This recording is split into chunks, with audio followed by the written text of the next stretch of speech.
Ready? All right, good afternoon, everyone. Good afternoon. My name is Rhonda Evans, and I was asked to do a brief introduction for myself, so I'm going to keep that very short. So for about 4 years, I was the Assistant Chief Librarian of this division, the Blackwell Huston Research and Reference Division. For the past 2 years, I have been the director of the Luesther Library at the New York Botanical Garden, a beautiful library that I hope you'll get to see one day. And when I started working here, I discovered Catherine Latimer, and I really became interested in who she was and what type of work she was doing, and it just kind of snowballed from there. So I'm really excited to have the honor to speak to you about her today during the Schomburg Centennial Celebration. And I am very biased, but I do believe that she is one of the most influential Black librarians in the history of this profession. And so my goal for today is not just to talk to you about who she was as a person or her specific impact on this specific library, but also to place her work in a larger context of kind of what was happening at the time and in the country as well. And so, you know, as with the case as many Black librarians, especially in the late 19th, early 20th century, their story is often overlooked, including in resources where you think that their story would be told, right? So we have a history here of the New York Public Library called A Universe of Knowledge, right? And so this history here does talk about the history of the Schomburg Center and some of the librarians of color who are here at the beginning, but there's no mention of Catherine Latimer. And then of course there's this recent documentary, which I do like. It's called Free for All, just came on PBS. And they actually show Catherine Latimer, but they don't say her name, they don't say anything about her. And so, again, it's her stories, it should have been told in many different places. So I'm really, again, excited that I get to talk to you a little bit about her now. So I wanna start here. If you've seen the exhibit, you might have already seen a little bit about Ernestine Rose. So we're going to start with her. So the coverage of the very early years of the Schomburg Center, which of course in 1920 was the 135th Street branch. And so a lot of that history in terms of the development and the staff that worked here is really heavily focused on Ernestine Rose. And she no doubt really played an integral role in this history of this library. So before she was at the Schomburg Center, the 135th Street branch, she worked in the Seward Park branch and and libraries in the Lower East Side. And so she kind of became well known for this philosophy that a public library branch should reflect its community. So right now this seems like a very, common theme, but at the time it was a little bit radical, right? So if you had an immigrant community that spoke a certain language and had certain cultural traditions, the library and the librarians should know about that, the collection should reflect that, and so that was one of her practices that she put in place. And so that's really important to remember, and we're going to circle back to Ernestine Rose in just a little bit. But we see some pictures of her here in the 135th Street branch, and I believe that's her with Augusta Savage. So keep that philosophy in mind as we move forward. So this is her, and then that's her right there. Okay, Ernestine Rose. And Augusta Savage is in the middle. And I want to say that she's Blackwell Huston, but don't quote me on that. I could be wrong. So we'll go back to the very beginning of Catherine Allen, who was born in 1896 in Nashville. So she, of course, is the baby in the middle. And she's the oldest of 3 children. And she comes from this family that is kind of high social and financial status, right? So her parents met at Fisk University. They were very close friends with W.E.B. Du Bois, who, as you'll see, plays a really important role in her career later on. And her mother, Menta, was this powerhouse, right? So she was born to free African Americans who built their wealth through real estate and entrepreneurship, but she was a real activist. She really was a steward of African American history. She was a part of many different social activist groups. She was an educator. And believe it or not, in the 1940s, she actually had an obituary in the New York Times, which is almost unheard of for a Black woman at that time. And so she was really influential, I believe, on the choices that Catherine Latimer made and in her career, right? And so I would say through my research on this, kind of one of the common theme that I've seen for Black librarians at this time and her contemporaries was that they were kind of part of this more, elite class of society at that time, right? Because they had access to education, they had access to college. And again, this was not a very popular profession at the time. So we see some of her contemporaries here. Vivian G. Harsh, who was at the Chicago Public Library, and she was considered part of this, and they called them Blue Blood Families of Chicago. Daniel A.P. Murray, who was at the Library of Congress in the late 20th century, and Dorothy Porter Wesley at Howard University, whose parents were doctors, and they had this lineage of education, of activism, and that's where we see kind of this generation of librarians come from. And of course, that transitions as you go further in time, but it's really interesting to kind of look at this generation of librarians. So what's really interesting in terms of Catherine Latimer's life, in 1903, her father worked for the railroads, and so he dies in this very tragic train accident. And her mother, who again I said is a very fascinating person in her own right, decides that she's going to take her 3 children and they're going to go live in Europe. So between 1903 and 1909, Catherine Latimer and her siblings and her mother are in Germany, they're living in France. Catherine Latimer becomes fluent in French. She can read fluently in German. And so she has this really interesting experience through this time period of her life to be in Europe, coming from Nashville, Tennessee. So after they leave Europe, they come to Brooklyn. And her mother, Minta, marries this wealthy real estate agent. And she gets to attend this kind of elite, well-known high school, some of you may know about it, called the Girls High School in Brooklyn. And she graduates in 1916 and goes to Howard University, where she pledges Alpha Kappa Alpha. I don't know if there's any in the room. But so she gets very involved in her life here at Howard. And she's in this early program called the Library Training Class. And so this is a new program, and at this time you'll see in certain historical Black colleges and universities that they're beginning to develop library programs around this time. And so the director of this program was Edward Christopher Williams, and he's considered the first formally trained African-American librarian in the United States, meaning he was able to get an advanced degree in librarianship. So that's who she trained under, and of course they learned about languages and building collections and cataloging and organizing and all the different things that librarians would learn in school at that time. So coming out of a program like that in around, I believe, probably like 1918, there's not a lot of opportunities for Black librarians at that time. But there are opportunities at colleges and universities. And so she gets a position at the Carnegie Library at Tuskegee University.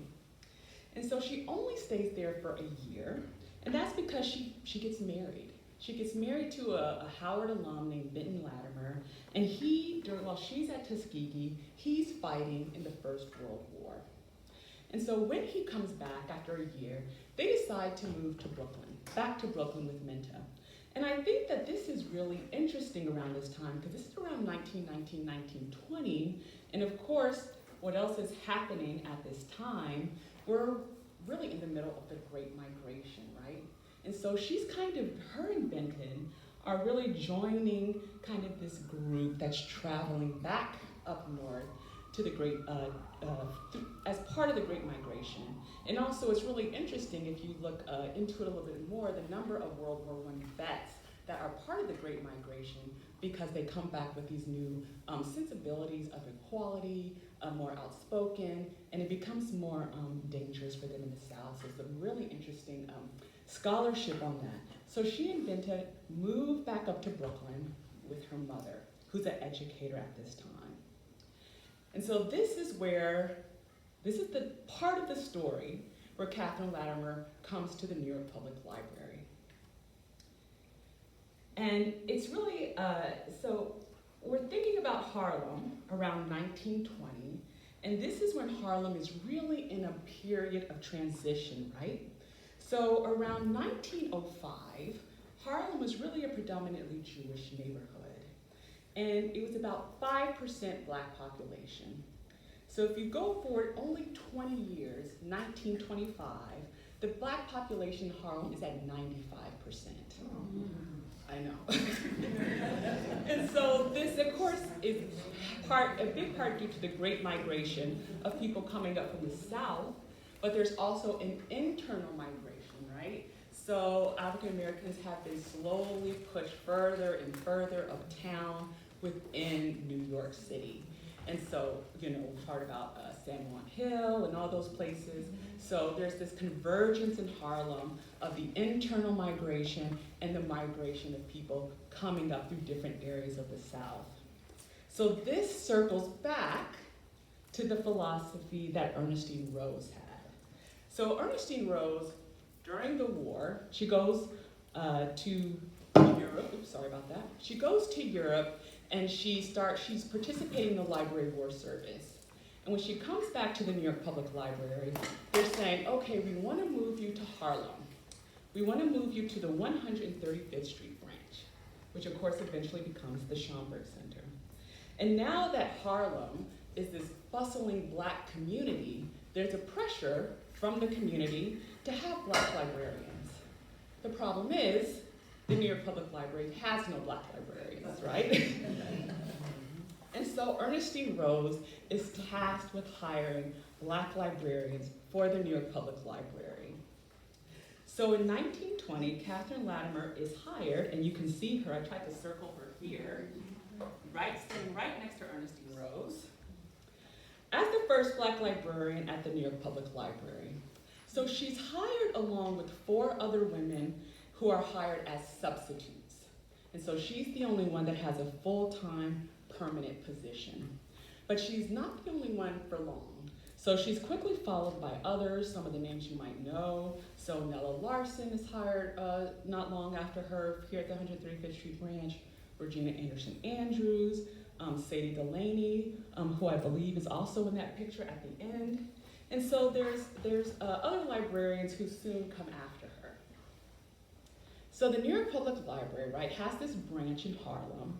They now have Black librarians, but it's important to put that into the context of what's happening in the rest of the country. So access to public libraries at this time was still very, very limited to African Americans. So there's a stat that in 1937, this is 27 years after she was hired, 87% of the Black population had no access to libraries. Right, so a lot of that was in the South, but most of the public libraries were segregated, or if they didn't have a branch for their Black population, then the Black population just could not use the public library, including in cities that were heavily populated with Black citizens, like the Atlanta Public Library. So this was an anomaly at the time, and again, this is something that throughout her career, Catherine Latimer does fight for access to libraries by Black patrons, but also for access to the profession of librarianship. So now Catherine Latimer is here at the New York Public Library. It's the early 1920s.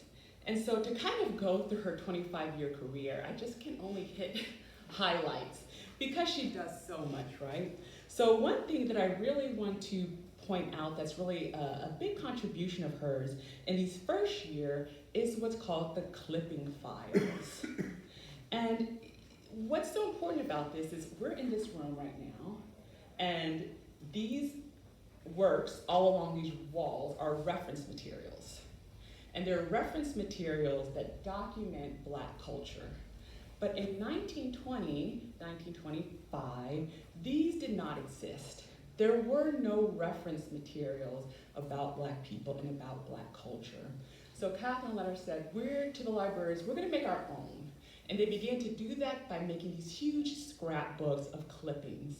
So they would go through newspapers, magazines, they would collect pamphlets, handouts, book reviews, and they would create these huge scrapbooks on subjects that people could come and consult. And so the recent clippings would be on a bulletin board that people could view. And then if any of you are interested in seeing one of the scrapbooks, they're in the exhibition on the 3rd floor. And so they began to really develop this project. And this actually would go on for decades, long after she left the library. And these clippings, which have been microfilmed, are still in heavy use today. So people still use these materials that they created. And so if you can see this photo and see what they're doing in the photo, they're clipping, right? So you can see them, the newspapers in the basket, them pasting into the books. So they're creating these clipping files so that there could be these reference resources. So moving forward just a little bit, in 1925, of course, the Division of Negro Literature, History, and Prints was established, and Catherine Latimer was placed at the head of that division. And what's really important about this division, and you can read much more about it in the exhibition, is that there were other collections like this. And the collection came to be because in the library, they had all of these really wonderful, rare books about Black culture, about Black people, and they wanted to put them in a special collection. So they took these books and they created this division. But what was special about this is that there were other collections like that in other libraries, but this was the only one that was freely accessible to everyone. Because some were in university libraries, some were private libraries, but this one anyone could access. So this was a big deal. And in 1926, of course, they acquired the collection of Arturo Schomburg. So again, you can read all about that in the exhibition. But these were two really big events. And not only did they have these two really big events by establishing the division, acquiring the collection of Schomburg, but also it's in the midst of the New Negro movement, which we also call the Harlem Renaissance, right? And so Catherine Latimer is the head of this division, and you can again see her here in the reading room. And she's really, really passionate about being the steward of this collection. And so you can see that in all of the publications that come out from her at this time. So she writes this wonderful article in Crisis called, "Where Can I Get Materials on the Negro?" And she's talking about how important it is to have access to these type of collections, to document the history of Black people, not just for Black people, but for everyone. And this really falls in line with Arturo Schomburg's vindicating evidences, the idea that Black people do have a history and do have a culture, which was his whole purpose of collecting. And so she's publishing in Crisis about the collection, she's publishing in other places such as the Journal of Negro History, but she's also building the collection. If you look through her archives, she's writing everyone, Du Bois and other authors, and trying to get them to bring their works and send their works to the library. She's curating relationships with collectors, art collectors, artifact collectors. So she's also doing her part to really build up this division. And as I mentioned, this is the Harlem Renaissance. And I call her the librarian of the Harlem Renaissance because of the way that she is acknowledged by her contemporaries at this time.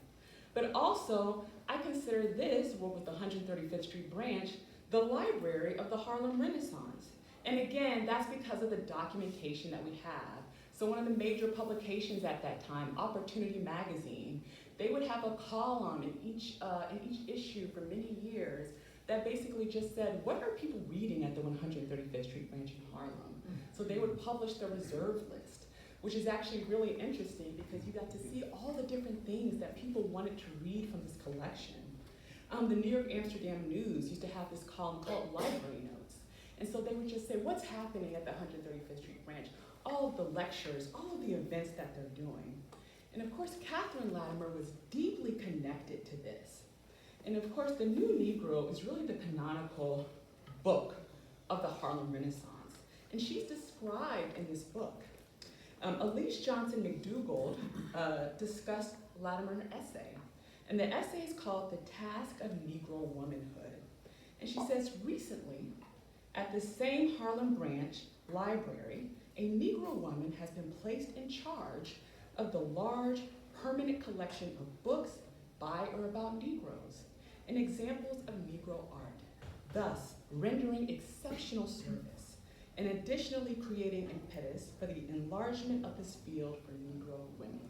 So she's talking about Catherine Latimer in this book, The New Negro. And again, to me, that just shows like, okay, people are noticing her, noticing the work that she's doing. But she's also mentioned in other places. So in 1963, Langston Hughes wrote this article about his first years in Harlem. And he says, when he got off the train, he visited the 135th Street branch for the very first time. It was a September morning in 1921. And he said he headed for the YMCA down the block. And this is what he said: where so many young, dark, male arrivals in Harlem have spent their early days. The next place I headed to that afternoon was the Harlem Branch Library, just up the street. There, a warm and wonderful librarian, Miss Ernestine Rose, white, made newcomers feel welcome, as did her assistant in charge of the Schomburg collection, Catherine Latimer, a luscious cafe au lait. So that's how Langston Hughes described her, but it's telling that when he thinks about his very first memories of coming to Harlem, that she's part of that story, right? And I want to just read a quick excerpt from an article that I wrote a little bit, because I think I summed it up better here when I talk a little bit more about Catherine Latimer's influence and her relationships during the Harlem Renaissance. So Latimer provided invaluable emotional, creative, and reference support to Harlemites at the height of the Renaissance. Poet Claude McKay corresponded with Latimer, excited to discuss what was happening in his professional life. In one letter he wrote, "I'm getting plenty of publicity by way of attacks in the Negro press, but I can take care of myself and all of them." In another letter, he expressed his desire to discuss his new work with Latimer. "I'll telephone and come up someday, and we may retreat to the corner shop, and I'll tell you about the book if you're not gone on vacation." And so Claude McKay would write Catherine Latimer all the time, just about random things that were really interesting to him, losing things, losing books. So she had really built up these relationships. She would receive letters from Oliver Legrone, the artist, and of course, Elaine Locke, and so many other people that she built relationships and that she helped and worked with here at the library. And I put up here 2 letters from the archives. This was another one by Claude McKay, and that one's there by Elaine Locke. So it's documented in the archives through all of this correspondence, these things that we so associate with the Harlem Renaissance, and that she was really meaningful to them in their work, in their writings, and they built this trust and this relationship with her. So I call the period of the 1930s struggles and triumphs. Because of course, what's happening in the world, we have the Great Depression. Black people are still fighting for equality. But this is also a very difficult time for Catherine Latimer professionally. So in 1931, Ernestine Rose decided that she wanted to demote Catherine Latimer and remove her from the division. And she's claiming that Catherine Latimer just really doesn't have enough experience experience cataloging and working with rare books. And of course, Catherine felt that this was not the reason why Ernestine Rose was making these decisions and having this influence from her mother, Minta, who was an activist and who was outspoken. You know, Catherine was not going to take this. And so she felt that really what was happening was that there was a double standard going on here, because she had already been working with this collection for over a decade, and she had educated herself through these years in cataloging and other things. And also she believes that, of course, there were elements of discrimination against her because other librarians in similar positions did not have the same education and experience that she did.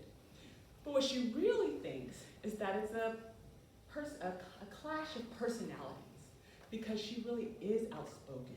She really is saying what's on her mind and speaking out about things that trouble her. And so during this time, as she's going through this stressful period, she's writing back and forth with W.E.B. Du Bois, who again was a very close friend of her family's.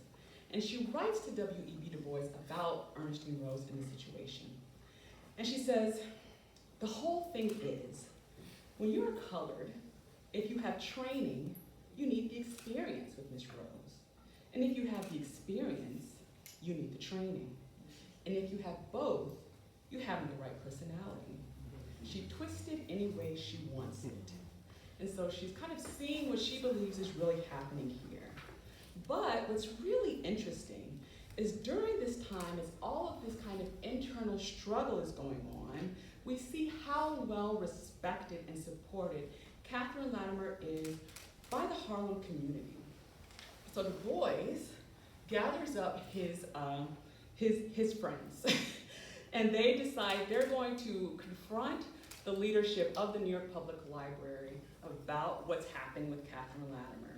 And of course, when we say his friends, that means Adam Clayton Powell Jr., Adam Clayton Powell Sr., Walter White of the NAACP, George Schuyler, the writer. So really prominent people who say that, you know, they believe that this is the proper place for her. In a letter they wrote to the New York Public Library leadership, they say, "We know of no complaint made concerning her work. On the contrary, repeated commendations have been expressed and printed from authors and scholars for the intelligent help which she has given. If it were planned to displace Mrs. Latimer by someone in the library system better fitted to do her work, the usual procedure would be to transfer her to work of equal grade, which she could do satisfactorily. But this is not the case. It would be shameful if a general movement for the betterment of the colored people were turned into a method of demoting without cause their best representative in the library system."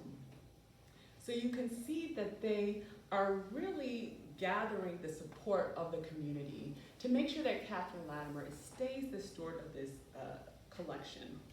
So this story, you know, at first is internal, but then it actually starts to build up momentum and actually begins to make the press, especially here in Harlem and the New York Amsterdam News. It gets a little sensationalized, and kind of Schomburg is brought into it when he's really not that heavily involved. But it becomes a big deal because, as I said, Catherine Latimer has really kind of made a name for herself in this community, and she means a lot to this community. So it really is, so people begin to talk about it, and people are really concerned about it.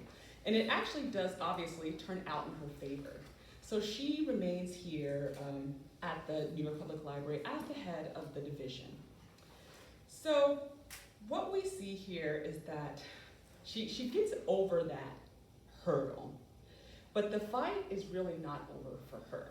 Because as I mentioned, she's always kind of in this battle to have access to libraries for Black people and to have access to this profession. And so just one other example, in 1936, the American Library Association said, we're gonna have our annual conference in Richmond, Virginia. And guess what, Black librarians, you can come too. And so they're opening up to everyone and they're saying, yes, this is an open conference.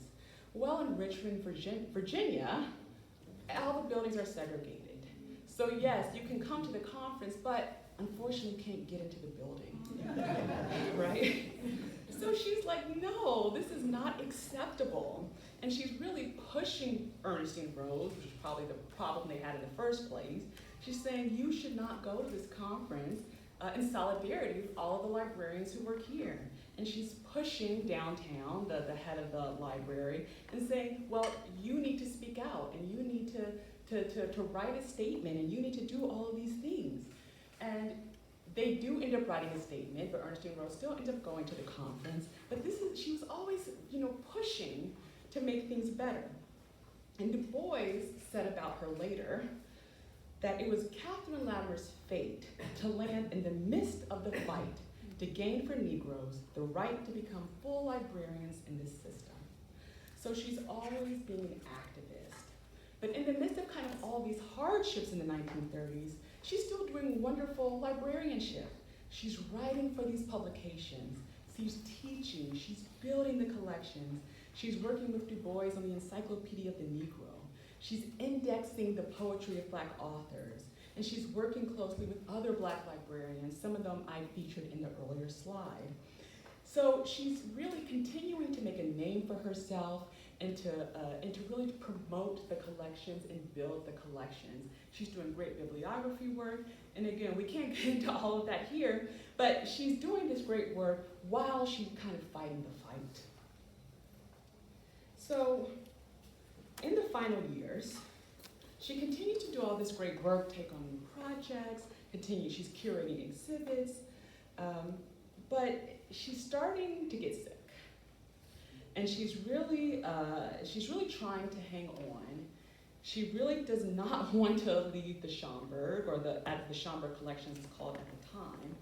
But in the end, she's forced to leave because she's going blind. So she's losing her sight, and she can't stay anymore, she can't work.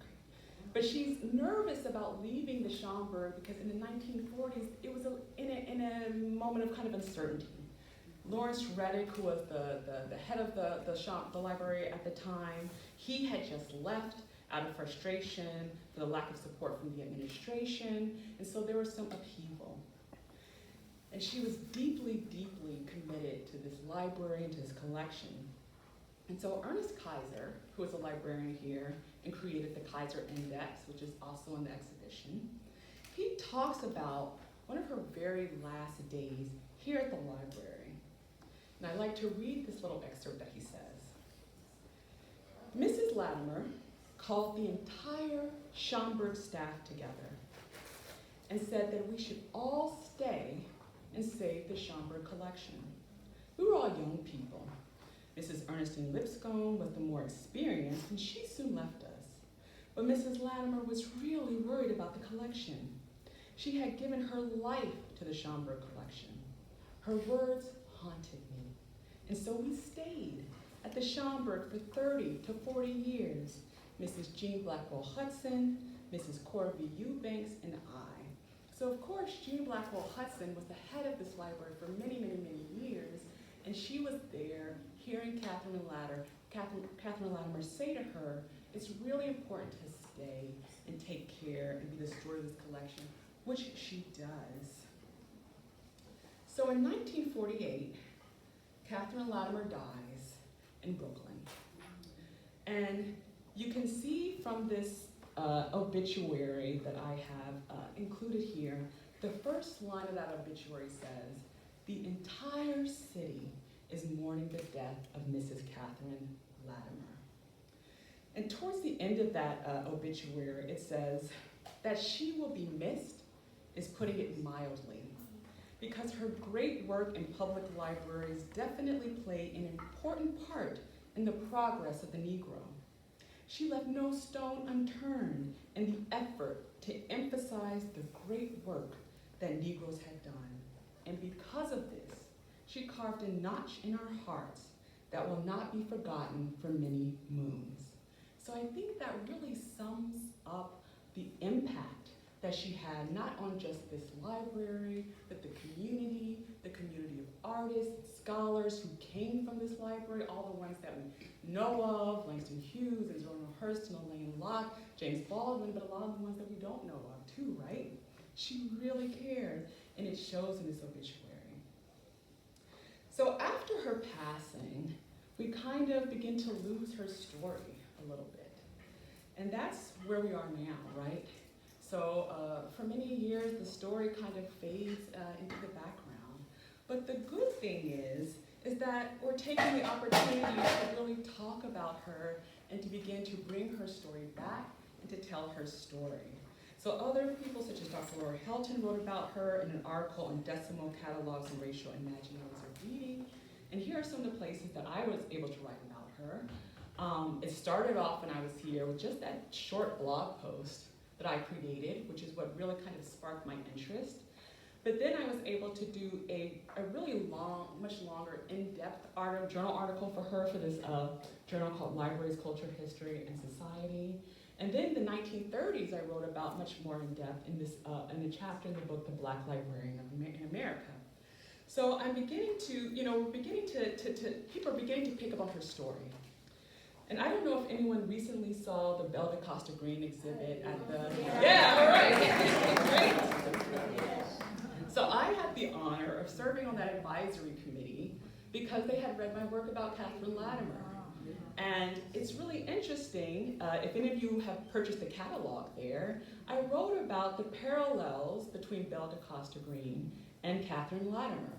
The J.P. Morgan connection and the Schomburg connection, which is interesting enough, there was a exhibit at the New York Public Library with J.P. Morgan's collections and Schomburg's collections in the same space. So everybody wants to know, did Belle Green know Catherine Latimer? Probably, but we will never know. For now, we don't know. But I was so great, it was so wonderful to be in the exhibit and see her photograph there, along with many other wonderful Black librarians. And so my goal is to continue to tell her story. And I'm gonna end with, and hopefully it will play, I don't know. And if not, then you can again see it in the exhibit. But I would like to, of course, this is her with Arturo Schomburg.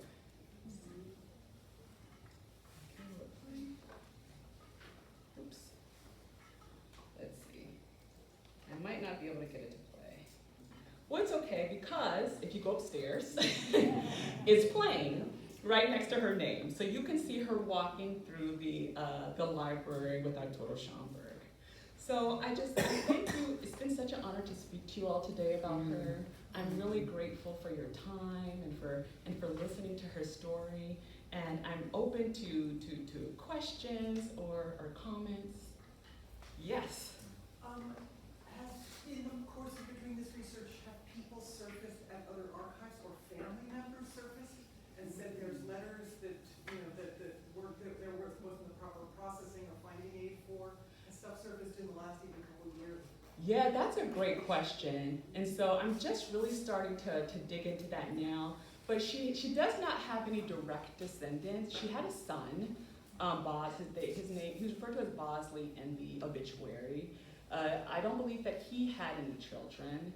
And then another relative recently surfaced who said, oh, I'm related to Catherine Latimer, but we haven't explored that avenue just yet. And but she does have a family who is interested in the genealogy and the history of the Latimer and the Allen family. So they're out there.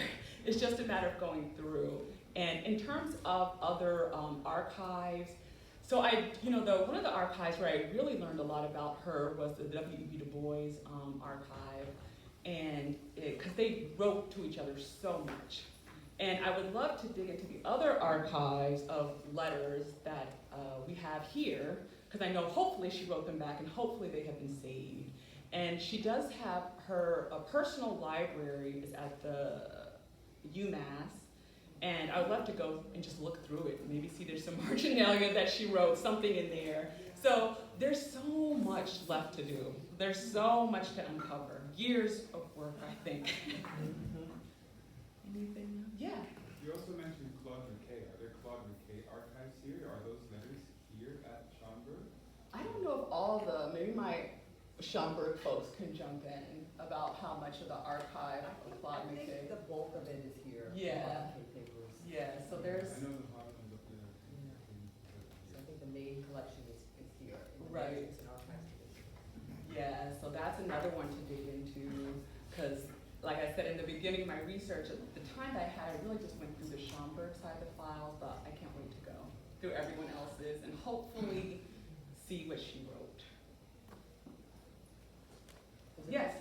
Yes, I'm wondering, I didn't get a sense of any relationship between Latimer and Schomburg, or what Latimer's, compared to his relationship with Rose, so I was just wondering if you could say a few words about that. That's a really great question.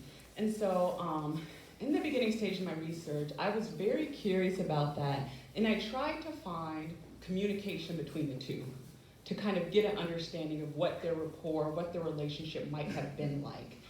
So far, the only thing that I was really able to find was in Schomburg's papers, which was a postcard that she had sent him from vacation.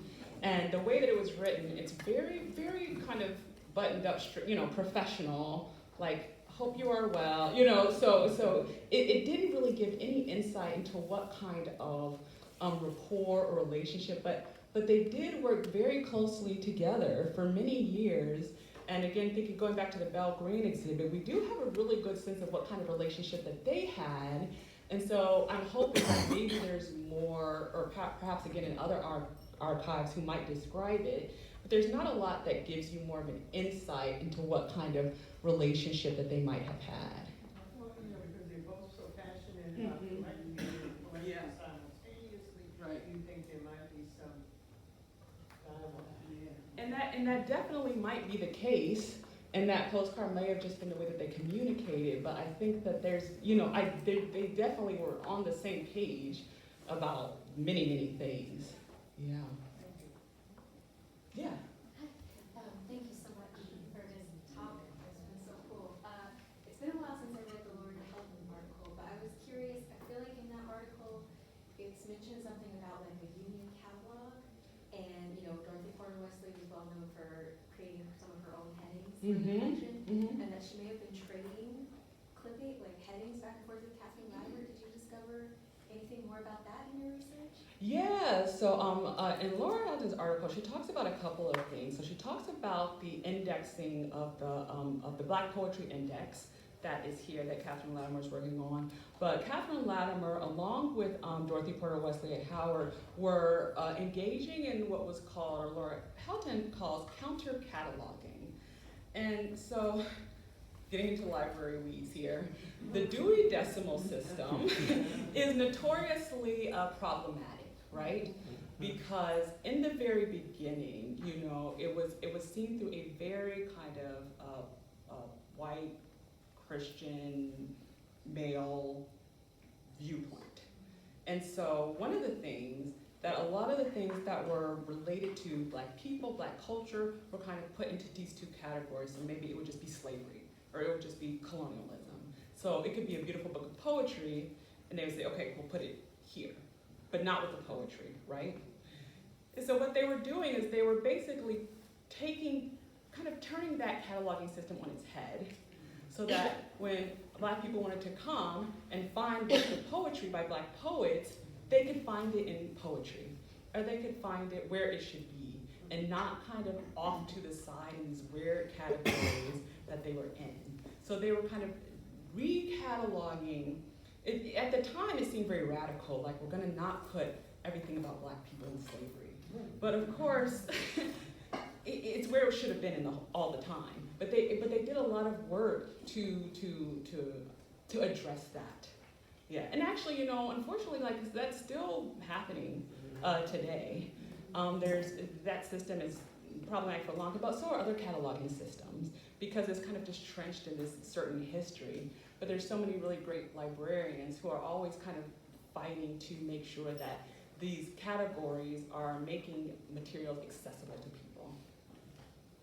You had a question? Yes, I wanted to ask you about, you said that Catherine has a personal library? Yeah. Yeah. Where's that located, or I never.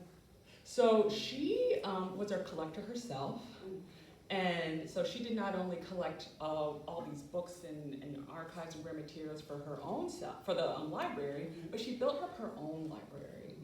And sometime, not soon after her passing, and I don't know all the details, I don't want to tell you the wrong thing, but they eventually ended up UMass, right, Myra? Yeah, University of Massachusetts. So that collection of books that she owned, that was her personal library, is there. Yeah, and it's in its kind of own collection. I believe it's called like the Catherine Latimer collection. And so you can see, if you go to their catalog, you can see the list of books that she had. But I think probably the more interesting thing to do is to go and see like what's in the books. Like, are they signed by people? Are there notes in them? Did she write in them? So yeah. Mm-hmm. Any other questions? Thank you so much. Thank you, everyone. I really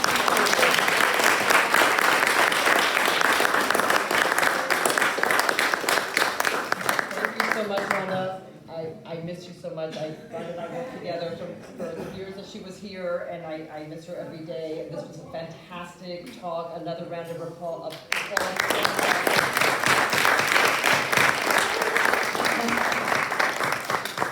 Well, there's more to see. All the divisions are open today. It's an open house, so the special collections that are normally by